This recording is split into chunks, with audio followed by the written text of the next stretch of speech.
Hello and welcome back to another Ninja Woodfire grill video. Today's video we're going to be grilling some sausages. Just before we do that, just wanted to show people the carrier bag, which I've done a brief review video on. So as you can see, it's really well made, it's sturdy. So we've got some side pockets, some netted side pockets to put various things in. So I put things like my pellets and stuff in there. I just think it's always good to have everything in one place, so it fits quite nicely into the bag without it being a struggle to get in. It's padded. Obviously that's not insulation, meaning that you can put it away really hot, so yeah, it seems obvious, but to make sure that it's cold before you put it in the bag. Yeah, we got the side pockets there, put our pellets in, our cook times, things like that. We've got a zip pouch at the front where I've put the griddle plate, which I intend to use in a future video. So we might do some vegetables on there, or something that's quite quick, maybe steaks, maybe quick fried steaks.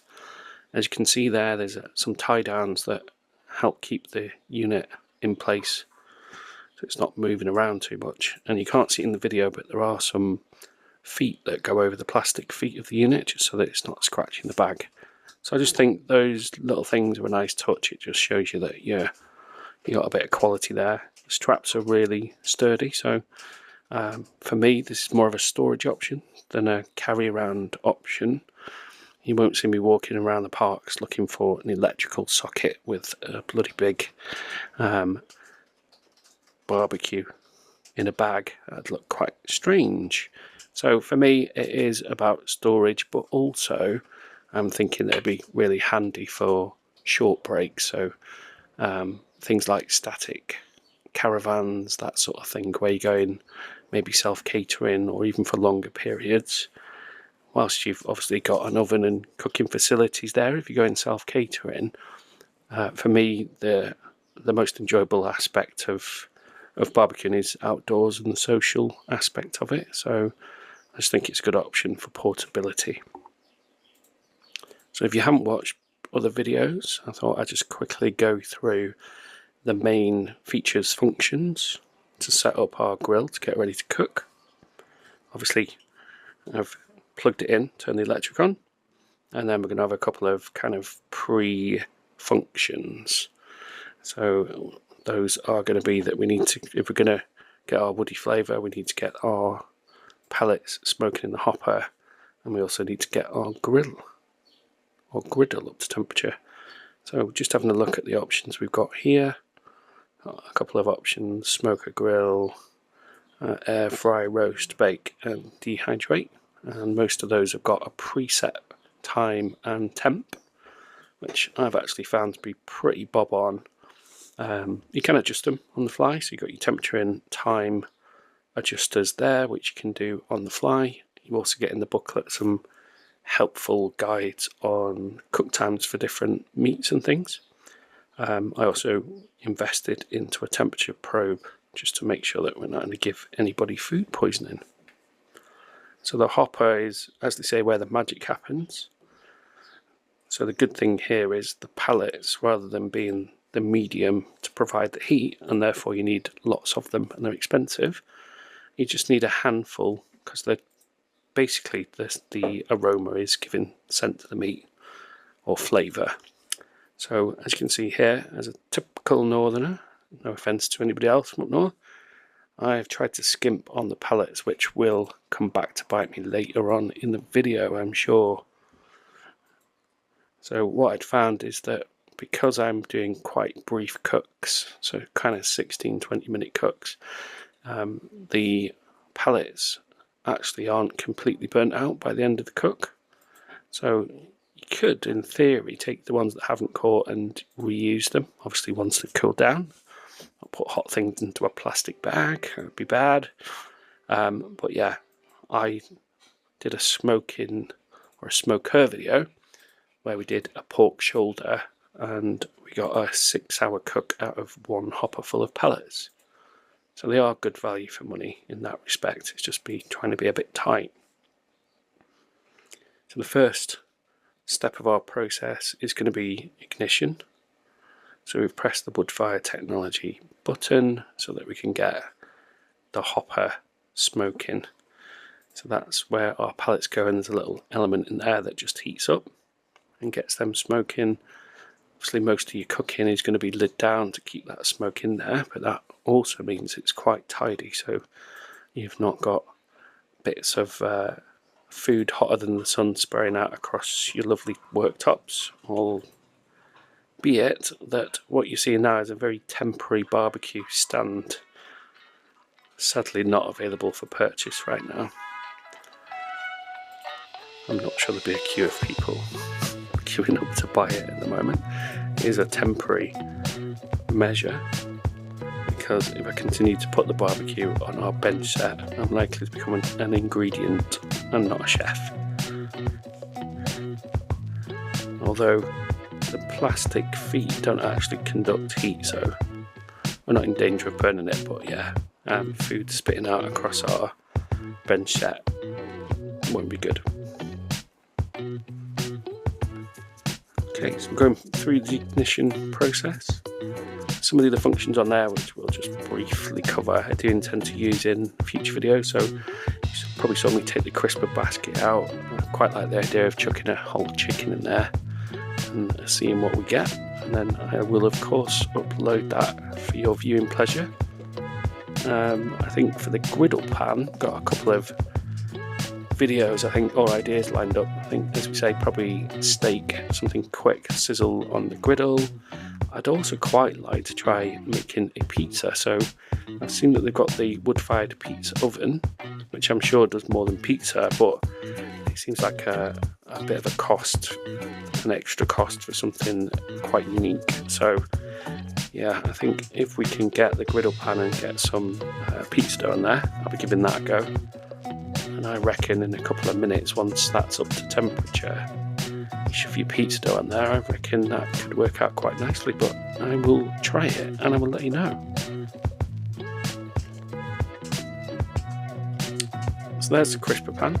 So that's going to mean that you're not in direct contact with the griddle, but you're just crisping up your skin on things like chicken. Back to the cook, we're just checking where we're at, and those pellets have not actually started smoking because, as you can see now, I have topped them up. By trying to save money, I put the pellets nowhere near the heat source, and who would have guessed it? No pellets, no smoke. Just the very selling feature of the Ninja wood-fired grill that I quite incredibly avoided. Even though in other videos I've said it's idiot proof, I wanted to just prove that there's still scope for people like me. And it's all rectifiable, so we can press our magic button, fire that back up again, gets that thing smoking. As you probably saw, it's actually fairly instant. You saw the first whispers of smoke coming out of there, and it's only going to take, it's pretty instant, probably like 3 minutes or so. So the pre-function, ignition, and then preheat is getting it smoky, getting your griddle up to temperature. So you can skip that step.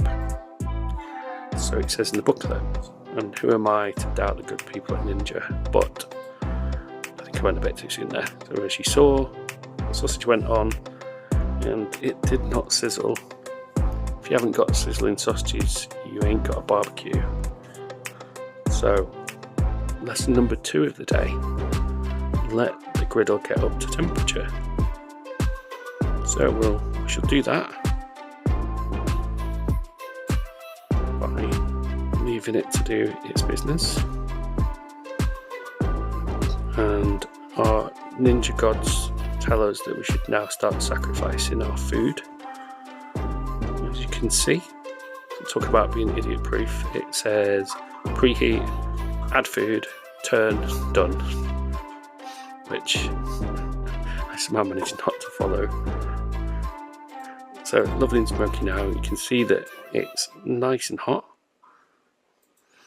We know that we should add food because it tells us we should. So on with our sausages. These are Cumberland sausages,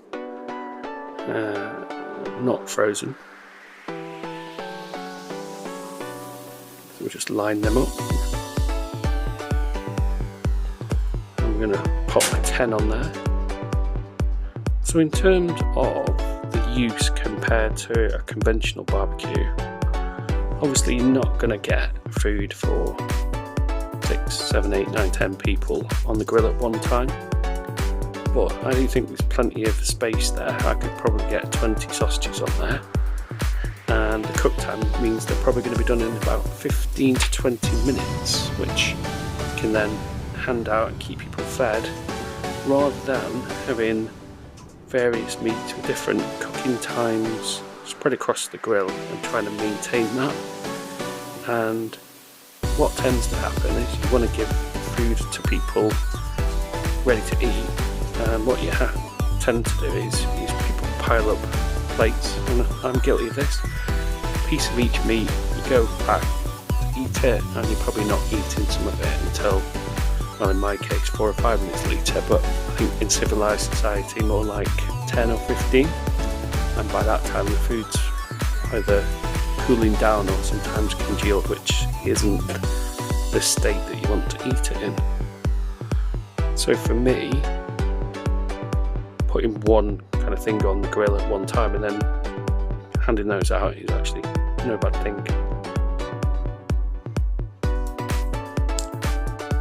So what I tend to do, halfway through the cook here, the magic of editing.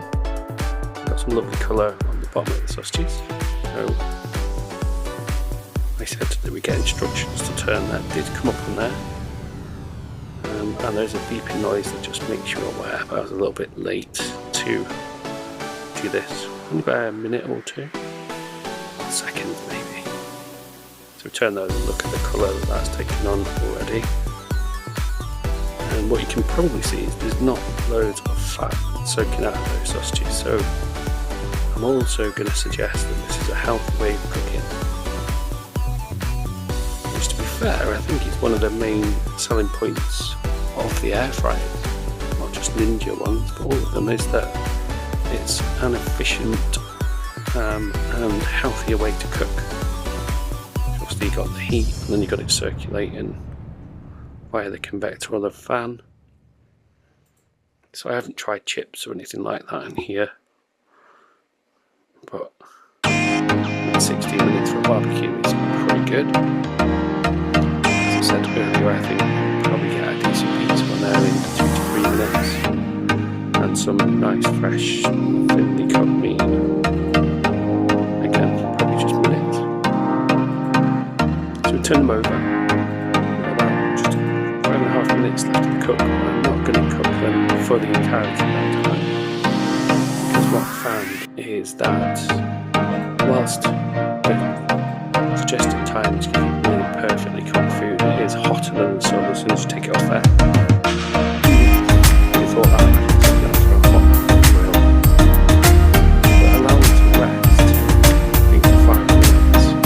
What's happened is you've still got some residual heat, but the food's still warm, so it's not getting any more charred, but the hopper is actually separate to the griddle, so that's still smoking away quite nicely there in the background. So your food's resting and taking the smoke, which I really enjoyed actually. If you haven't watched the videos, then please do go and check them out. Mostly chicken, and if you've seen my last video, you'll know that we overdosed peri sauces. So let's take a bit of a break. Probably after 10 straight days of barbecue. There's no bad thing. As we cooked, we did chicken,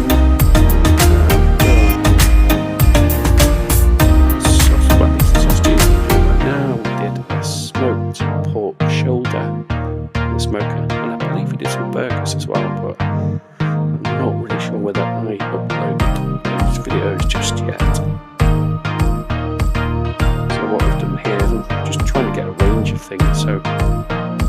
barbecue purists of the world would go to a butcher and get the finest piece of meat you can and marinate it for 8 years, soak it in various lotions and potions, which is great.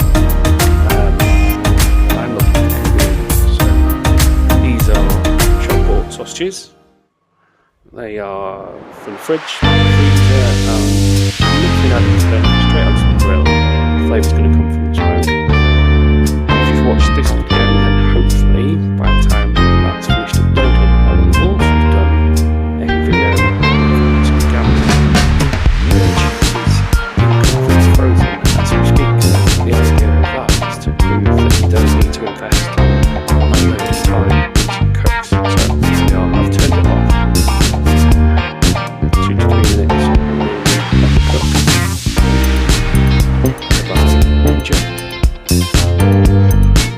And actually a bit of prep time to get plates or whatever else you might need to do. In this instance, the sausages are going into a different dish.